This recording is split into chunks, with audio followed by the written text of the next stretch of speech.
news video for the week August 22nd to August 28th, 2014. The top news stories in this week's Speeding Bulletin include Superman and Lois Lane take the ALS Ice Bucket Challenge, Action Comics #1 sells for a record price, and Six Flags announce a new Justice League Battle for Metropolis ride. Let's check out these stories and more in this week's Speeding Bulletin. In movie news, Henry Cavill and Amy Adams, dressed as Superman and Lois Lane, have taken the ALS Ice Bucket Challenge. According to a spokeswoman for the movie, the challenge took place Monday at Pontiac's Michigan Motion Picture Studios at the wrap of the day's filming. As filming for Batman v Superman Dawn of Justice continues in Michigan, with preparations for the production to head to Morocco soon, new photos have emerged hinting that we'll see Washington DC in the film, with Washington cars, buses and taxis spotted on location. More photos were posted online of another location in the city that is doubling as Gotham City Jail. The old Detroit Police Building is the location of the shoot, where Gotham City Police Department cars were also seen on set. In a recent interview with the Wennergren blog, Dr. Christine Schreier, the linguistic anthropologist who helped develop the Kryptonian language used in the movie Man of Steel, spoke about the whole experience of being on a movie set and what she learned from working in Hollywood. She also mentioned how fans of Superman have contacted her requesting more information about how to learn Kryptonian, but said, as of now, Warner Brothers, the official owner of this work, have not yet developed a learning guide for Kryptonian. We can only hope. Man of Steel will screen on Saturday, September 6th at the outdoor screenings being held by the City of Noblesville Parks in Indiana.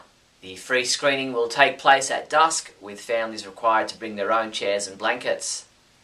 The 1948 Superman serial starring Kirk Allen is being screened every Thursday and Friday night at the Stanford Theatre in downtown Palo Alto in California. Until October 10th, a chapter of the 1948 Superman serial is shown at 7:30 p.m. every Thursday and Friday night before the main feature. Tickets are available at the box office on the day of the show. In TV news, DC Entertainment has posted another 2 full episodes from the DC Nation DC World's Funnest animated shorts on their YouTube channel. This means that all 10 episodes of DC's World's Funnest are now available online. In comic book news, the eBay auction for a 9.0 very fine near mint graded 1938 edition of Action Comics #1 concluded, with the winning bid finishing at a record price of $3,207,852. The previous record price of $2.16 million was achieved in 2011 for a different copy of Action Comics #1, which was owned by Nicolas Cage. While Cage's copy was also rated 9.0 by the Certified Guarantee Company, the Cage issue had cream to off-white pages, where this copy sold this week is described as having perfect white pages. Artist Jason Fabok, who helped launch the Batman Eternal title, will be taking over as the new artist on Justice League with issue number 36, replacing Ivan Rice and Joe Prado. Jeff Johns will remain as writer of the book. Jason told BuzzFeed.com, "To have the opportunity to draw the next chapter in his Justice League saga is an extreme joy and overwhelming to consider." Comic books we reviewed this week included Supergirl number 34, which was reviewed by James Lance, who said, "Quite frankly, this one was a difficult one to rate, so he gave it a 3 out of 5. T.A. Ewart reviewed both Injustice Year 2 Chapter 20 and Chapter 21, rating both chapters a 4 out of 5, calling this story a dysfunctional take on classic superheroes. Smallville Chaos Chapter 12 was the final review by Matt Shaw, who gave this chapter a 4 out of 5, saying, "This issue is about the future, about what comes next." And thanks to Matt for all his great reviews. Superman comics available this week from August 27th include Infinite Crisis Chapter 15 digital comic has been available since August 25th. Injustice Year 2 Chapter 21 digital comic has been available since August 26th. Adventures of Superman number 16 print edition. Batman Superman number 13, which is available in a variant cover, a variant Batman Superman composite cover, and a digital combo pack. Injustice Gods Among Us Year 2 number 10 print edition. New 52 Future's End number 17. Superman number 34, which is available in a selfie variant cover, another variant cover, a variant cover by John Romita Sr., and a digital combo pack. The first chapter of a new Smallville saga, as yet unknown what the title is, will be released as a digital comic on August 29th. And DC Universe vs. Masters of the Universe trade paperback. When you're flying through the air, you'll need one of these Superman straw cups or bottles to ensure you don't spill your drink. Get yourself a DC Comics Superman mason jar for $12.53. Or how about a Superman logo 16-ounce insulated flip straw tumbler for $10.85.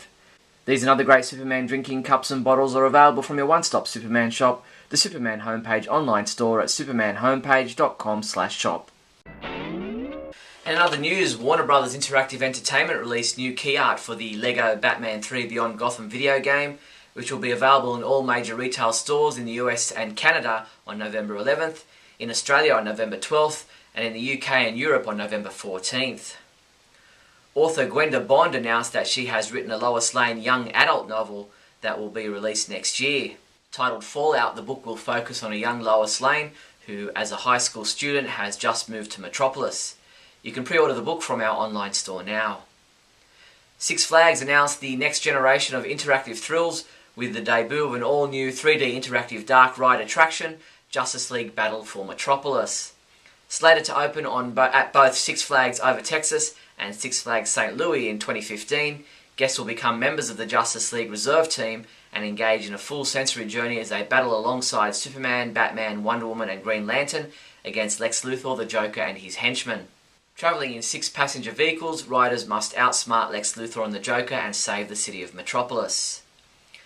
Following last year's popular Superman collector coins, the Royal Canadian Mint will unveil a new blockbuster coin series featuring the Man of Steel inspired by DC Comics comic book covers. The coins will be unveiled at the Royal Canadian Mint booth at Fan Expo Canada, which will take place at the Metro Toronto Convention Centre in Toronto. The Superman Collector Coin presentation will take place at 11 AM on Friday, August 29th. Sideshow Collectibles released this video preview for their new Superman 6-scale figure, which will be released in January 2015. Inspired by over 75 years of comic book legacy, Superman takes flight wearing his iconic costume, exquisitely tailored with unmistakable S-shield emblazoned across the chest and a posable fabric cape. Interchangeable hands and portrait expressions perfectly capture the good-natured and serious sides of the hero's personality, as well as his powerful heat vision. Crafted with meticulous attention to detail on a fully articulated muscular body design, Superman is ready to protect the city of Metropolis and fight the never-ending battle for truth and justice. Pre-order the Superman 6-scale figure now from the link on our site. Thanks to TVStoreOnline.com, the Superman homepage is pleased to be able to give away 2 Superman belt buckles, the Superman Classic logo belt buckle and the Superman Man of Steel logo belt buckle. To enter the contest, you simply need to answer our contest question, which you'll find at our site. Entries close on Monday, September 1st, so be quick. Episode 116 of Radio KAL, the monthly podcast of the Superman homepage, is now available to listen to. In this month's podcast, Scotty and I discuss Henry Cavill on set for Batman v Superman, cast members filming, Batman's age, Harry Lennox's interview, Young Justice in Teen Titans Go, all the latest comic books, Action Comics #1 eBay auction, and much more. Check it out at supermanhomepage.com/radio. That's all the Superman news there was for the week August 22nd to August 28th. I'm Steve Younis from supermanhomepage.com. Scotty V, in his lovely warm weather there in his backyard, took the ALS challenge, the ice bucket challenge, and then challenged me to perform the same ice bucket challenge. It is winter here, thank you very much, Scotty. Hence, while I'm not outside, I'm in the shower, ready to get the hot water on me straight afterwards, but I do have the bucket here. There is ice in it, so here we go. And remember, this is for a charitable cause. Head to alsa.org to make a donation to this worthy organisation and to bring awareness to this horrible disease. Here we go.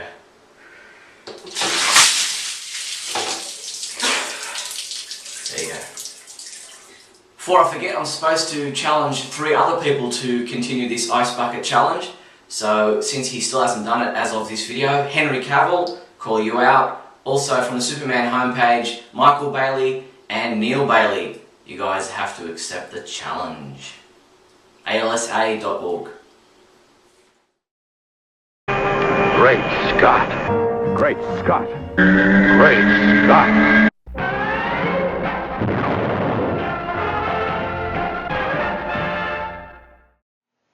Hello everyone, and welcome to another edition of Great Scott. I'm Scotty V. Thanks for watching. It's good to see you. There's a few things that have been happening lately that I wanted to kind of mention. We've got a lot of filming going on for the new Batman v Superman movie. There's been things almost every day. The most recent one that I've read about has been the stuff going on in Gotham. That seems to be important. You've got the fighting, the extreme fighting, the ultimate fighting, the Batman, Bruce Wayne going to some sort of a club where UFC happens there. Maybe he's got a fighter in there. Maybe he's training fighters. Maybe he is going to fight himself. There's been speculation that is going to happen. Some sort of a bar room, I think, has been filmed as well, and speculation, of course, there that there's some sort of a brawl that Bruce Wayne will have to get involved in and show that even though he's in his 40s, he can still kick the collective butts of anyone who decides to come out and give him a hard time. We've also had car chases going on, and mostly, again, Bruce Wayne at the center of it all. We haven't really heard too much about anything filming with Clark or Superman, though Amy Adams and Henry Cavill have been spotted on set. So something is being filmed with them. We're just not really hearing about it like we are the Bruce Wayne stuff. But that's okay. I mean, I guess the Batman part of the movie is probably what's kicking it into high notch in terms of everyone talking about it, because Batman's a pretty important character to DC, and he's a pretty important movie character, and fans are pretty rabid for him. And everybody's speculating on how it's going to be, whether Ben Affleck's a dupe or whether he's going to be great in the role. I've said before, I think he's going to be just fine. But who knows exactly what's going to go on. The other thing I wanted to talk about, and this kind of plays into things going on around the set, is that both Henry Cavill and Amy Adams, I see, accepted my personal challenge and decided to do the Ice Bucket Challenge for ALS, of course, since I called them both out on it. They don't mention me by name in their video because, they feel a little sheepish that I called them out before they called me out. And you know how it goes, of course. And they decided to do it, and they're in costume, so we know they're working. What's weird is that Amy Adams is seemingly in the same exact Lois Lane costume from Man of Steel. So I don't know if she's Charlie Brown or something, where Lois is just going to wear the same costume in every movie and every scene she's ever in, no matter what the day, no matter how long it's been, no matter whether it's consecutive days in a row. In other words, for us to understand and recognize that Peter Griffin is here, he has to be in the same green pants and white button-down shirt. But this is a movie starring actual humans, and usually they have different costumes. But it looks like Amy Adams is in the same exact Lois Lane outfit from Man of Steel. And then you have Henry Cavill himself in his Superman uniform, which looked great in his little video. The blue is blue, the red is red. Everybody's talking about how much more vibrant the colors look in these behind-the-scenes shots that we've been seeing. And now we've seen a live-action video of Henry doing the Ice Bucket Challenge, where he gets water poured on his head multiple times. If you haven't watched it, it's kind of cute. Check it out. And we see that the suit that he's wearing currently is indeed very blue, a deep blue that has a brightness to it that maybe people didn't think was there in Man of Steel, and the darker reds, like brighter reds. And it looks great. But what we've been saying to people, we said this on Radio KAL this week, is that there are multiple cameras, multiple lighting situations, multiple weather setups, and multiple outfits that they have people wear depending on how bright they want it to look in a particular scene. Movies are often about mood, often about overall look, and not always necessarily just about someone's light versus someone's dark. So they have varying degrees of what it's going to be. And I think some of the photos that we saw from Man of Steel before that came out, some people thought that the colors would be much brighter than what they were on film, but as I mentioned before, if you look at the Smallville scene in that film, the suit is very bright and almost shining. And then some of the other scenes, it looks darker. But I think that's a mood thing that they're going for. And as you can see on Henry Cavill's Ice Bucket video with Amy Adams, the suit he's currently wearing does look very bright, but things tend to look different on film, and of course they set them up to look the way they want with whatever filters they use and whatever time of day it's supposed to be, and however they want the scene to feel, I think. I don't really have a breakdown of what they wanted each scene to feel like and why it was brighter in some scenes in Man of Steel and less bright in others, but I do know that there were many differences that at times it looked much brighter, and at other times it didn't look as bright, and that's what we have, I think, going on here. So I don't want everybody to get all excited that the suit's suddenly going to be red and blue and shining, and then they watch the movie and go, this doesn't look the way it looked. It will probably be very bright in some scenes, and again, dark in others. The other thing I wanted to mention is that this week we were back to school here in my area of the world, and the last day of my summer off from driving the bus, I went down to Six Flags Great Adventure in Jackson, New Jersey. And this is what they gave me when I got a picture of my friend and I on a ride. It was Looney Tunes on one side, but Justice League on the other. That's our picture, no big deal. But what's really cool about Six Flags, and if you're anywhere near it or you have the opportunity to go, I would say go when school is in session, because we had hour-and-a-half waits and lines, which was not very good, and we only got on about 6 things. So I'm not recommending it in terms of that. But I think if you go during the week when school's in session, for superhero fans, it's really awesome. You know, they have a Justice League headquarters store where it doesn't really look like a Justice League headquarters, but it says it on there. It's got the symbol on there. There's a phone booth on the outside for picture taking and things. And all of the things in the store are all related to superheroes from DC, and I felt at home there. One of the reasons we might not have got on 7 rides is because I think I spent at least an hour in the store looking at everything that they have. This is the closest you're going to come to a Warner Brothers store. They used to have them years ago, if you don't remember them. They were awesome. They had statues of the heroes in there. In this one, they have Superman standing behind the checkout counter. I don't think it was for sale, but it was big, giant, bigger than life-size Superman. All the toys and shirts and collectibles. A lot of them said Six Flags on them. Some of them didn't. But it was an awesome place to be. All the rides are themed that way, too. You have Bizarro the Ride, which used to be Medusa. You have Superman Ultimate Flight, which is a lay-down roller coaster where it feels like you're flying. They have Green Lantern the Ride. It's a stand-up roller coaster. They have the Flash Pass, which lets people who want to spend extra money skip lines, but they have the Flash as their symbol on it. They have 2 Batman rides. The Batman ride that was based on the 1987 movie, and they have a Dark Knight indoor dark roller coaster. Very cool, just feels awesome. The Batmobile's there in the center of the movie court, and it's a really cool atmosphere in that area that you could spend some time in and enjoy. So check that out if you can. I had a good time, even though we only got on a few things, but I love the superhero theme. Thanks everybody for watching, and remember, always look up in the sky.